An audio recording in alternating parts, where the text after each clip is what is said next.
Hey, c'est Dame au studio Wise Park. Alors aujourd'hui, je te fais une petite vidéo sur le traitement acoustique. En fait, on va parler de la théorie. Et je vais te raconter un peu comment j'ai fait moi, donc pour un petit budget en fait. Alors, premier point, c'est que le traitement acoustique, en fait, tu peux pas t'en passer. C'est quelque chose de absolument capital, de central, qui est, comme souvent dit, aussi important que la qualité de tes enceintes. Et même, j'ai entendu ça souvent et je suis tout à fait d'accord, c'est-à-dire que des enceintes bas de gamme vont avoir un très bon résultat, tout à fait correct et vont te permettre de faire de la très bonne musique, d'apprécier la musique, de la vendre, de faire tout ce que tu veux, si tu as une pièce traitée. C'est-à-dire si en fait tes enceintes donnent ce qu'elles doivent donner. Parce que c'est vrai que des bas de gamme finalement sont tout à fait correctes et ont l'avantage aussi de ne pas être trop précises. Ce qui fait que ça te limite aussi dans j'ai envie de dire, dans la spécificité de tes sons. Et ça va aussi aller dans le sens de la, du transport de ton mix. C'est-à-dire que ça m'est déjà arrivé d'avoir des enceintes de top qualité, vraiment superbes, des Adam, je me rappelle même plus le titre, là c'était des chiffres et des lettres, mais ouais, t'avais 3 000 € la paire d'enceintes, d'occasion. Voilà, sauf qu'en fait, mon studio était maltraité. Il ne pouvait pas accepter une telle qualité. Alors si tu veux, j'avais une qualité fabuleuse dans les hauts médiums, enfin c'était vraiment impressionnant, et ce qui fait que j'orientais mon mix là-dessus. Ce qui était vraiment une erreur, parce que la plupart des autres enceintes n'étaient pas capables de rendre des détails, ces détails. Donc si tu veux, je faisais de la musique qu'on pouvait écouter que dans mon studio, ce qui n'est vraiment pas ce que tu veux, j'imagine. Alors, les enceintes, si tu montes en qualité, eh ben, c'est parce que tu as en fait un studio qui le permet. Et comme c'est très très rarement le cas, c'est très rarement le cas, puisqu'il faut avoir vraiment du fric pour avoir non seulement un bon traitement, des bonnes enceintes et le reste du matériel qui va avec, à savoir une bonne carte son, hein, ce qui est aussi vraiment capital. Donc voilà, en fait c'est une histoire de budget. Et si tu n'as pas le budget pour te faire une analyse par quelqu'un d'indépendant, faire traiter le studio par quelqu'un d'indépendant avec des matériaux du commerce, eh ben, tu vas devoir te démerder, réfléchir à trouver une solution pour avoir un résultat optimal. Alors, mes conseils, c'est tout d'abord couper ton budget si tu es dans un achat, couper ton budget entre les enceintes et le traitement acoustique. Donc te demander en fait, bon bah voilà, j'ai telle pièce, cette pièce elle a telle forme, donc quel problème je vais avoir? Voilà, la pièce elle a trop de plafond ou pas assez de plafond, elle est trop longue par rapport à sa largeur, etc. Donc d'abord il faut en fait te poser les questions mathématiques de comment va réagir le son. Alors évidemment, tu peux aussi faire des tests dans ta pièce non traitée, ce qui est quand même assez intéressant si tu as déjà des enceintes, ou tu peux te faire même prêter des enceintes, ou ouais, tu te démerdes à avoir des enceintes, tu fais péter un mix dans ta pièce. Après, tu peux aussi essayer du coup... qu'est-ce que c'est que ça? J'ai un animal sur le chapeau. Tiens, regarde là, celui-là. C'est un xylophage. Il est là pour pondre des œufs dans mon traitement acoustique. Ouais, donc où j'en étais, c'était voilà, c'est ça. Il faut que tu fasses une étude, si tu veux, donc logique, tout simplement, de ta pièce. Ensuite, il faut que tu te dises, bon, bah voilà, moi je mixe quoi? Je mixe de l'acoustique, je mixe de la techno, etc. Et c'est là où en fait tu vas voir tes pics de fréquences qui vont poser problème. Si tu es dans la musique électronique, hein, ton problème, ça va être vraiment les fréquences basses. Et c'est là-dessus que tu vas orienter ton traitement. Voilà. Donc, tiens, attends, je vais te mettre où?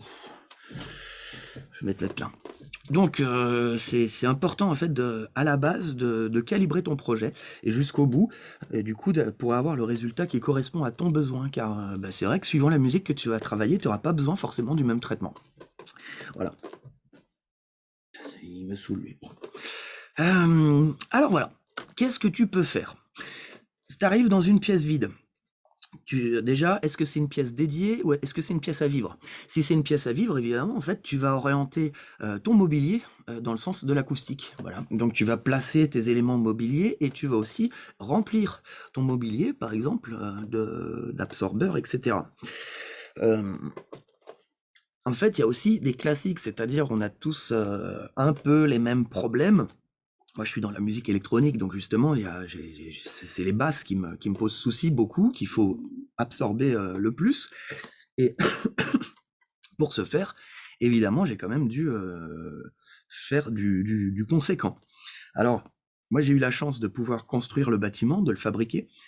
Donc, à la base, j'ai pensé à ça. Donc j'ai étudié la hauteur, largeur, profondeur. Je me suis dit, bon, comment ça va réagir à partir de là? Donc qu'est-ce qu'on pourrait faire et où? Alors du coup, j'ai un trou au sol. Voilà, un trou sur une trentaine de centimètres que j'ai rempli avec de la pouzzolane. Voilà, par-dessus de la laine de verre sur 10. Ensuite, parquet. Voilà. Sur le plafond, j'ai fait mon isolation classique, et bon, j'ai pas fait grand chose de plus, à part au niveau de la lumière au-dessus, juste au-dessus du point d'écoute, pareil, des mousses Basotec, donc des mousses dédiées acoustiques, mais qui n'agissent que dans les très haut médium et aigus, par contre qui agissent très très bien, donc ça, la Basotec, je peux la conseiller les yeux fermés pour les aigus, c'est vraiment incroyable, et tu peux même t'en servir justement pour, tu vois, c'est les petits morceaux qu'il y a là-bas derrière là. J'en avais acheté des mètres cubes, voilà, j'en avais au moins 3 mètres cubes si tu veux, parce qu'à l'époque il y avait des occasions, il y a une quinzaine d'années, et j'ai toujours les mêmes en fait que je trimballe de studio en studio, et ça fonctionne à la perfection pour les aigus. Faut aussi s'en méfier si t'en as trop. C'était le cas dans mon premier studio où j'avais mis trop d'absorbeurs d'aigus. Donc là aussi c'est bête quoi. Alors, j'en viens je fais un saut sur la suite, c'est-à-dire, il faut quand même faire un traitement qui soit, j'ai envie de dire, linéaire, qui soit homogène. C'est-à-dire que tu vas traiter tes basses, tes médiums, tes aigus, et quand même de manière homogène, de façon à ce que tu ne provoques pas des trous et des bosses de par ton traitement. Donc voilà. En fait, il faut quand même étudier ta pièce, ton point d'écoute, pour te dire, ok, l'émission des impulsions ça va être à cet endroit-là, donc moi je suis là, et qu'est-ce qui va se passer? Donc il y a tout un tas de techniques pour étudier les rebonds, à savoir le coup du miroir, de se balader avec un miroir, voilà, parce que le son réagit un petit peu comme la lumière, bon, sur certains points. Et donc tu vas pouvoir en fait étudier le trajet de ton son au niveau de l'ordre de rebond, hein. On dit les premiers bounce, là, les premières réflexions, voilà. Donc évidemment, plus tu vas t'attaquer aux premières réflexions, et moins les réflexions suivantes seront puissantes. Et tu vas en plus donc profiter de l'effet exponentiel de l'absorption. Donc, je vais te parler simplement de ce que j'ai fait ici. Ça marche, c'est-à-dire ça a marché. Je suis parti d'un bâtiment en parpaing, donc le parpaing c'est vraiment pas le top. Ce bâtiment en parpaing, je l'ai coupé en deux parties, avec le mur qu'on voit derrière. Ce mur qu'on voit derrière, je l'ai fait bien épais, avec des structures en tasseau bois, et entre ces tasseaux bois, j'ai mis de la laine, je crois que je suis en laine de bois, là-dedans. Voilà. J'ai aussi fait des laines différentes, à différents endroits, parce que je me disais qu'elles allaient pas réagir tout à fait pareil, donc finalement ça allait faire en sorte que je n'ai pas on va dire, des multiples. Voilà, des multiples, hein. C'est comme quand tu as une fondamentale, tu vois que les harmoniques sont des multiples. Et tes problèmes acoustiques vont réagir exactement pareil. C'est-à-dire que finalement, si tu as des gros absorbeurs qui sont super fonctionnels, et que par contre tu as des surfaces super réfléchissantes, et ben tu vas avoir des grosses absorptions, des grosses réflexions, ce qui fait que tu vas avoir des grosses différences. Et c'est bien ça qu'il faut éviter. Et comme c'est très difficile d'avoir un traitement parfait, et c'était encore plus difficile de le réfléchir en amont au niveau théorique, puisqu'en fait on n'a presque jamais le résultat escompté, dans le sens où la nature réelle est toujours plus complexe que ce qu'on peut imaginer dans la théorie, eh bien il faut chanter un petit peu ce phénomène en créant des petites différences. Voilà, des différences qui vont venir éroder la logique, qui vont venir casser en fait la mécanique de la répétition, de la mathématique, de la physique, pour justement essayer d'estomper un maximum. Alors voilà, ici derrière un mur qui vient quand même en fait casser mes basses fréquences qui vont venir le traverser évidemment, hein. Elles le traversent, elles le font vibrer, donc il agit déjà comme un bass trap à membrane, dans le sens où il vibre, voilà, donc il me prend il prend de l'énergie, du son. Le son va taper sur le mur encore derrière, donc sur la fin du bâtiment. J'ai une petite salle de bain avec une petite kitchenette, et sur les murs tout au fond là-bas, pareil, j'ai mis des ballons de laine de verre aussi, j'ai des petits mobiliers, etc., qui vont faire en fait de la diffusion, hein, tout simplement. Donc, ils vont diffuser la basse dans cet espace là-bas derrière, et donc tous ces rebonds vont déjà casser l'énergie. Donc cette énergie va rebondir et va vouloir revenir à travers ce mur-là, mais elle se sera déjà largement atténuée. Alors ça, c'est intéressant, mais elle revient quand même. Alors tu remarques que derrière, tu vois, j'ai ces espèces de rideaux dégueulasses là. J'en ai un là sur le côté et j'en ai un sur le côté là. Donc ces rideaux, qu'est-ce que j'ai fait? J'ai acheté de la mousse Vicoustique. Donc ça, c'est une mousse qui est vendue pour atténuer de moins 30 dB sur l'ensemble du spectre. Alors là, tu peux te gratter, hein, par contre, mais je le savais en l'achetant, hein, parce que c'est de la mousse à matelas, hein, c'est du polyuréthane, donc une matière toxique, et c'est du matelas, quoi, hein. Donc si tu te trouves des matelas, tu auras exactement la même réponse, hein. Donc c'est intéressant les matelas, tu vois, pour ça, parce que ça va quand même taper dans les médiums. Ça prend un peu d'aigu, ça prend un peu de médium, et ça prend un tout petit peu de basse. Donc évidemment, si tu veux prendre des basses, si tu veux descendre dans la fréquence, ce qui est intéressant, c'est comme le coup du mur derrière, c'est en fait d'écarter tes surfaces de manière à créer des rebonds, car quand ta basse fréquence, elle, sera capable de traverser 2-3 murs, et ben si tu lui mets un mur mais qu'elle va revenir, ça fait comme déjà 2 murs, tu vois. Donc là c'est pareil, les rideaux c'est ce même principe, c'est-à-dire je les colle pas au mur, ils sont, tu vois, il y a une porte derrière, ils sont donc 1 mètre devant la porte, pour déjà atténuer la première réflexion là qui part, et évidemment atténuer les réflexions donc qui reviennent en retour. Donc ça, je trouve que c'est un bon conseil. Moi, j'ai trouvé ça très efficace, du coup, de faire des éléments absorbants qui soient en fait dans l'air, qui soient le plus au milieu de ton espace, ou voilà, largement écarté des coins. Comme ça, tu vas beaucoup plus absorber, clairement. Donc voilà, ça c'est un bon conseil. Donc, ce que j'ai fait, j'ai acheté de la mousse Vicoustique, en fait, en gros. Je l'ai trouvé sur le Bon Coin, un type qui a fabriqué son studio, un studio de rocker. Et si tu veux, il en avait acheté beaucoup trop, et il me les a vendues neuves. Donc, je suis allé acheter, je sais pas moi, j'ai pris 2 ou 3 mètres cubes. J'avais 40 plaques ou 36 plaques, je me rappelle plus, mais j'avais beaucoup de ça. Donc ça, si tu veux, j'en ai fait différents éléments. Au lieu de les coller au mur, j'ai fait par exemple, tu vois ces cylindres, là le cylindre orange que tu vois là-bas, c'est un cylindre qui est fait simplement de panneaux vicoustiques mis en cylindre, scotché tout simplement. J'ai mis une bande de scotch en bas voilà, le panneau était comme ça, hop, je l'ai refermé sur les mêmes, une bande de scotch en bas, une bande de scotch en haut. J'ai fait un autre panneau recourbé sur lui-même, posé par-dessus, scotché avec le premier, et ainsi de suite avec un troisième panneau. Donc ça me donne un élément qui fait 1,60 m, quelque chose comme ça. Et si tu veux, lui, il a ce même avantage d'être vide au centre. Donc il prend la fréquence, il la laisse passer, elle passe dedans, et voilà. Et en plus, le fait qu'il soit cylindrique va aussi nous aider à faire de la diffusion dans la absorption et diffusion en même temps. Donc ça, c'est pas mal aussi. Donc c'est pas cher. C'est-à-dire que si tu te prends un vieux matelas, alors c'est sûr que les matelas, même d'occasion, c'est cher, mais tu peux en trouver par-ci, par-là, etc. Machin. Voilà. Bon, moi, j'avais de la Vicoustique. Donc j'ai fait ça avec de la Vicoustique. Tu vois l'autre espèce de matelas là au mur, c'est pareil. C'est de la Vicoustique que j'ai collé avec de la colle polymère, voilà. Et j'ai créé une double ou triple épaisseur, double je crois, et donc créer un matelas. En fait, j'avais besoin de créer un matelas pour le gîte. Voilà, j'ai un gîte et du coup il me fallait faire un matelas, et comme j'avais plein de Vicoustique, et je me suis dit, ah mais tiens, c'est la même matière que les matelas, j'ai fait un matelas avec de la Vicoustique. Donc voilà, chose inversée, enfin bref, un détail.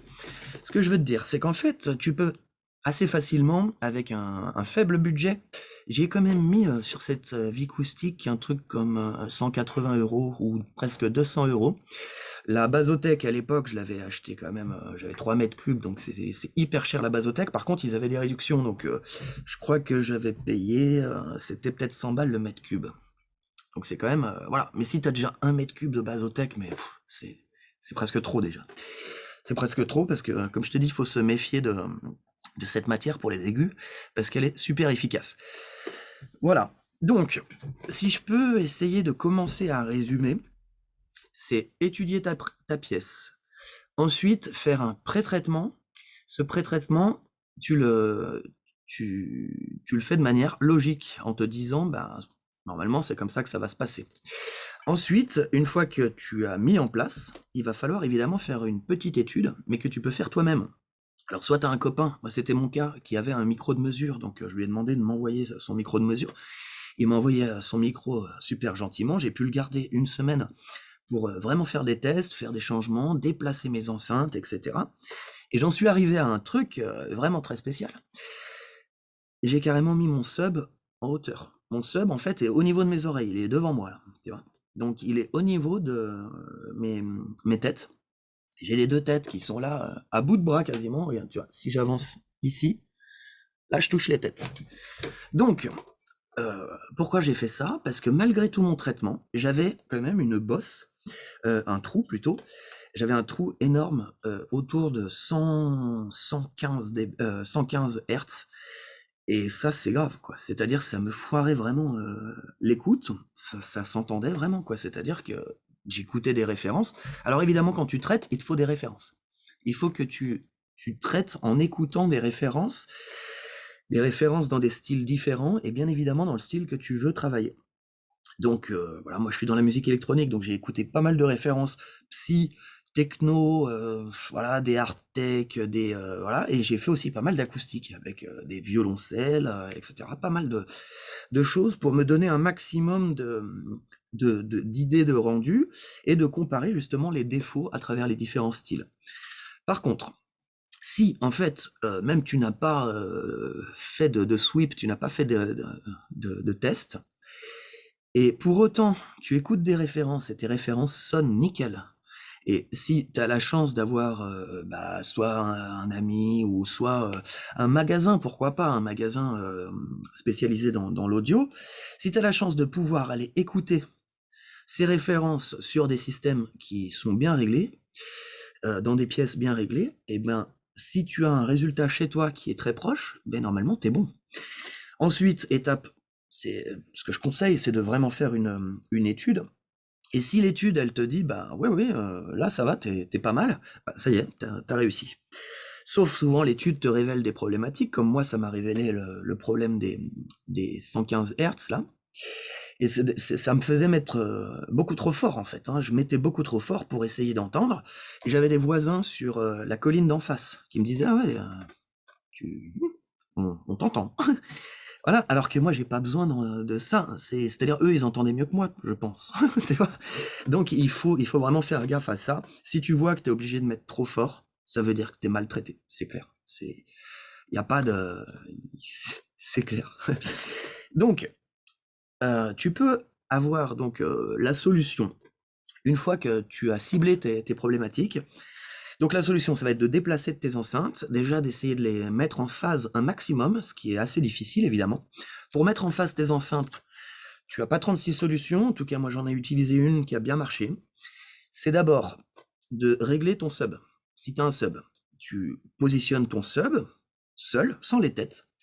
Tu mets du son et tu étudies en fait ta réponse, voilà, en fréquence, avec un micro de mesure, c'est le top.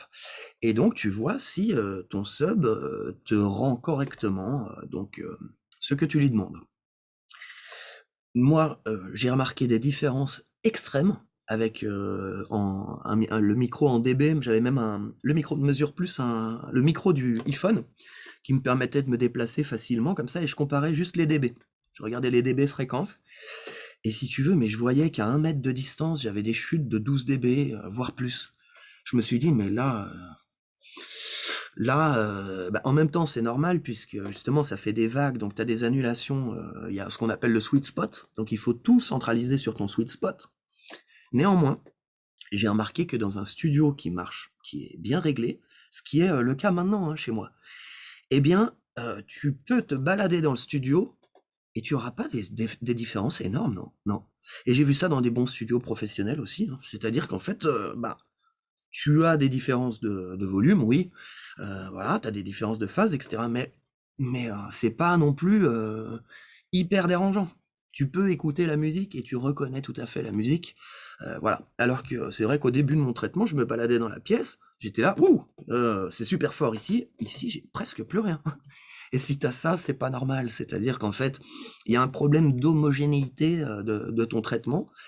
Et donc, il y a des ondes modales, ou voilà, il y a des modes qui s'expriment, quoi, ça c'est clair. Donc moi j'avais clairement un gros mode qui venait, je pense, du sol.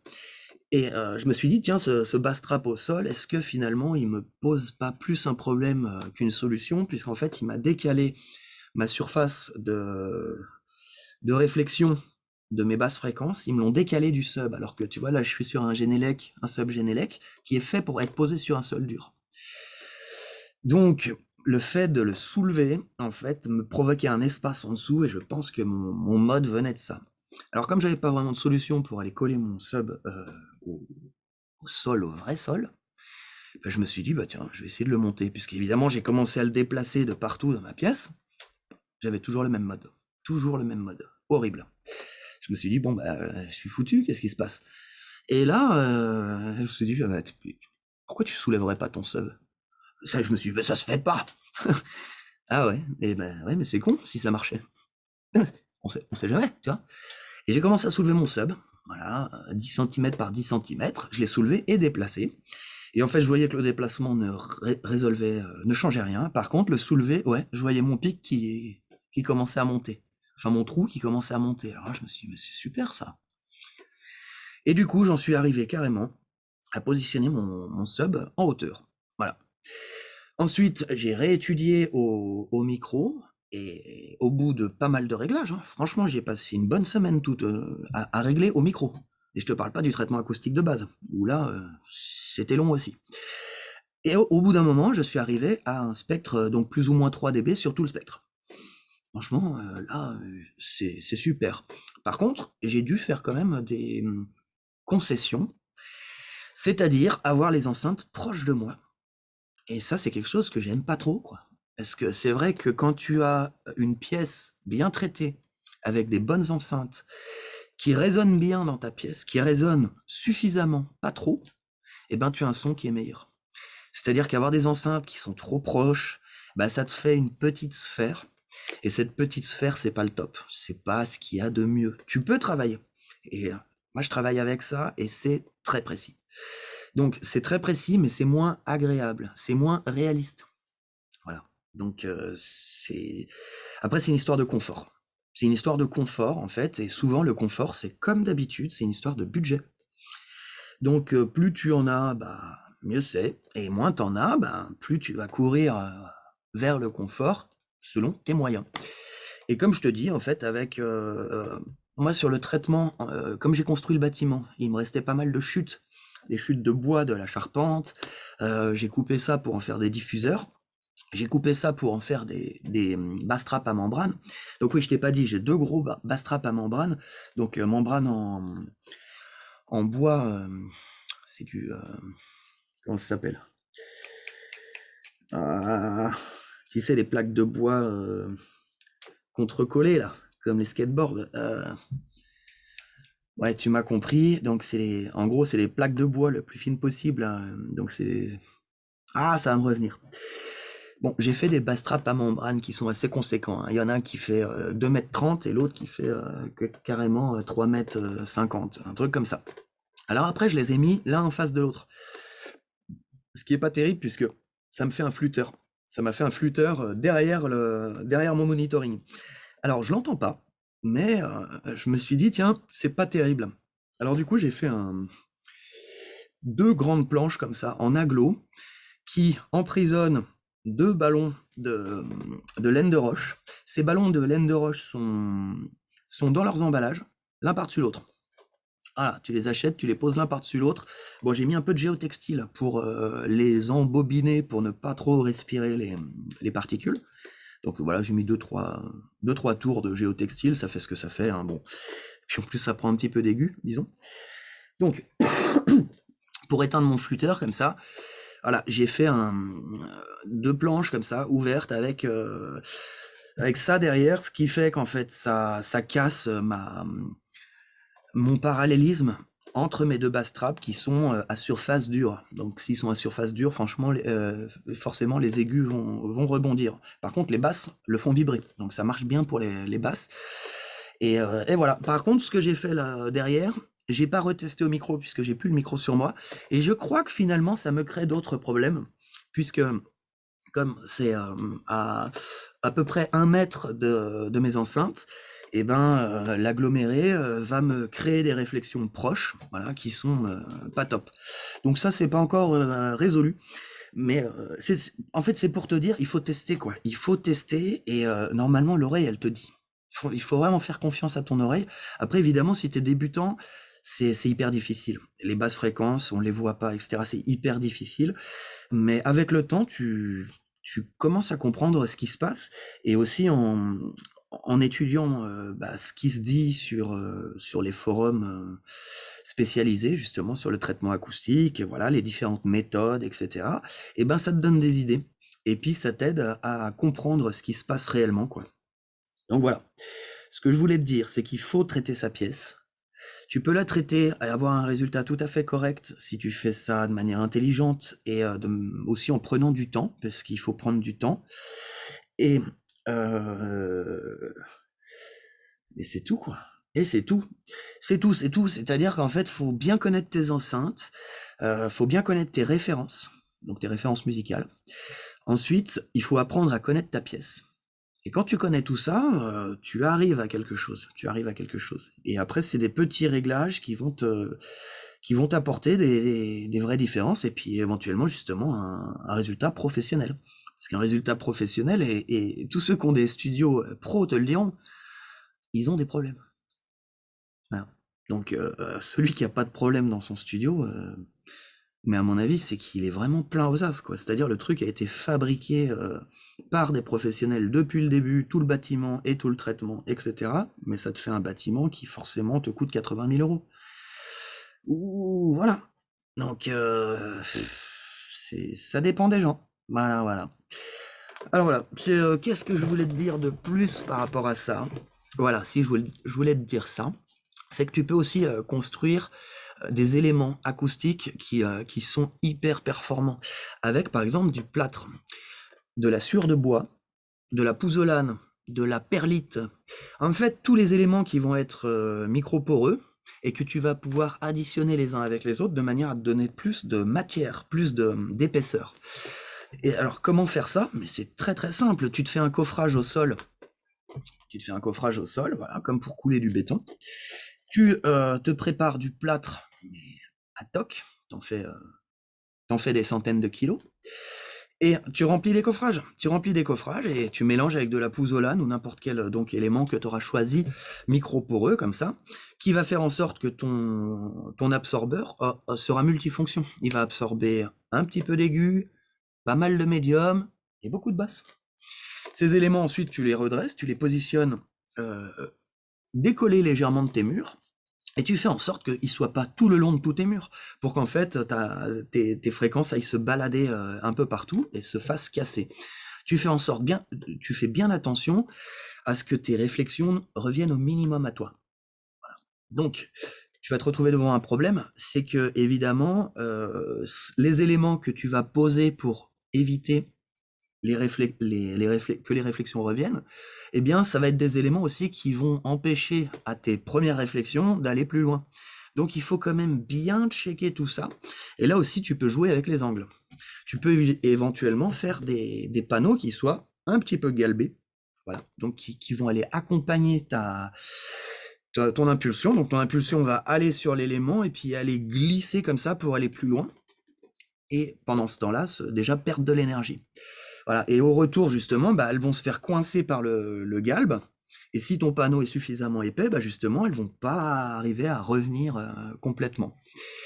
Donc voilà, j'espère ne pas dire trop de conneries, mais moi, c'est ce que j'ai pu étudier et apprécier dans la réalité de mon studio. Et franchement, ça marche très bien. C'est-à-dire qu'il faut vraiment, point par point, étudier quels sont les problèmes et y répondre, point par point, et dire, ok, là j'ai avancé, faire un test, ok, j'ai avancé, par contre j'ai l'impression que j'ai créé un nouveau problème ailleurs. Alors, qu'est-ce qui s'est passé en fait? Et tu arrives à comprendre, franchement, il n'y a pas de souci, tu arrives à comprendre ce qui se passe au fur et à mesure du temps. Voilà, donc voilà. Donc, absorption, diffusion. Au-dessus de mes bass traps aussi, j'ai des diffuseurs. Là-bas, tout au fond, donc au-dessus de mes bass traps, j'ai environ 30 cm et puis 70 cm là-haut à peu près. Et au-dessus de mes bass traps, j'ai des diffuseurs en fait qui vont aller me casser. Tu vois, mon plafond il fait des angles.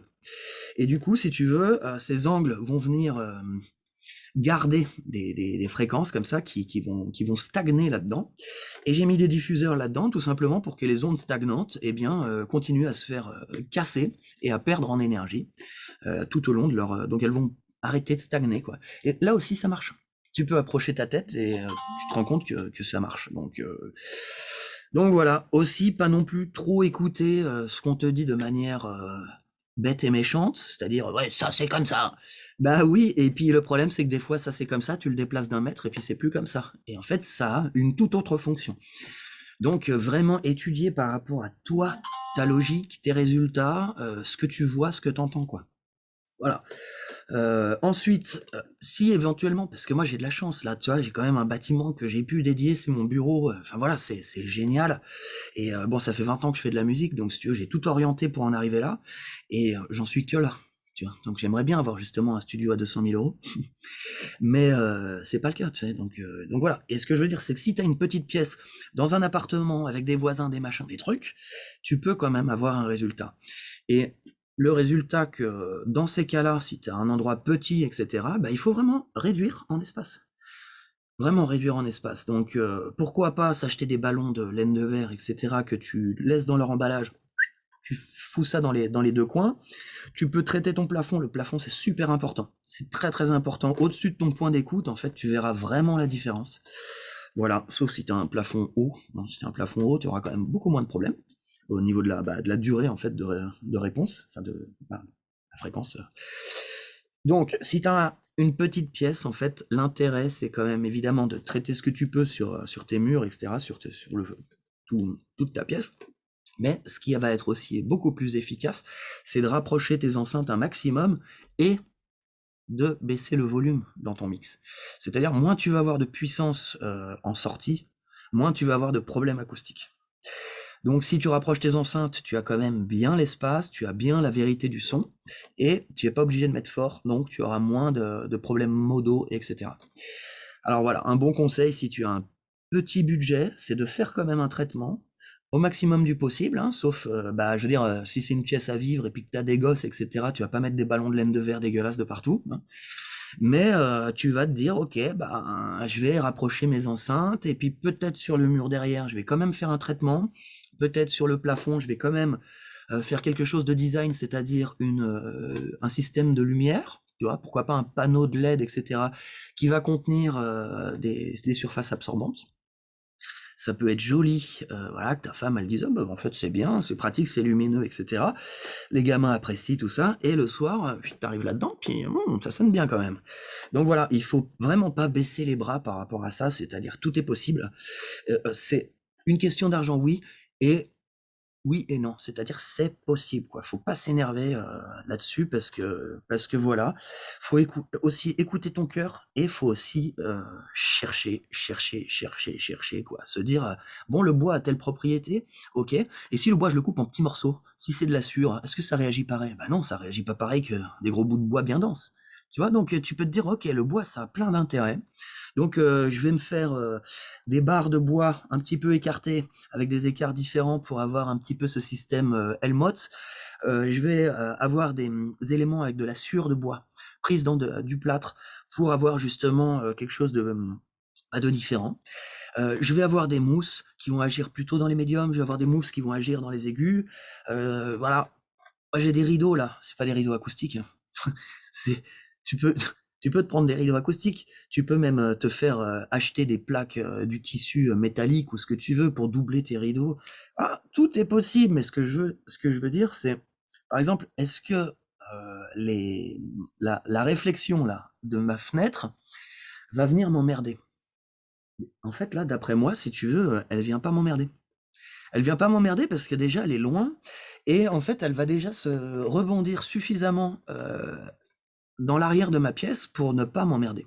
Si la fenêtre était juste derrière mes enceintes, là, ouais, ça c'est clair que, j'aurais traité autrement et j'aurais pas traité avec du rideau acoustique. J'aurais mis des panneaux en bois, quoi. J'aurais mis des gros panneaux en bois bien bien costauds et eux-mêmes, je les aurais traités avec d'autres mousses sur les panneaux en bois pour, bah, essayer d'agir, sur différentes fréquences plutôt que d'avoir une réflexion, brute comme ça, puisque le bois va réfléchir de manière très franche quand même et donc voilà, moins que le verre. Donc il va falloir, faire des choix et essayer de se mettre à la place de la fréquence. Voilà, donc ça c'est assez rigolo quand tu es musicien.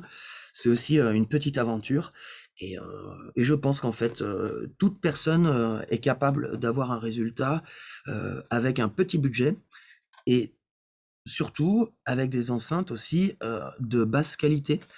Voilà, sans pour autant, acheter de la grosse merde, des enceintes qui sont trop vieilles et des enceintes, différentes ou des choses comme ça, tu vois? Il faut quand même mettre le minimum. Je veux dire, tu as une petite paire de Rokit, c'est quand même vraiment du bas de gamme, avec éventuellement, un petit sub, mais du coup, si tu as un sub, moi je conseille quand même une pièce suffisamment grande parce que si tu as une pièce trop petite, prends pas de sub.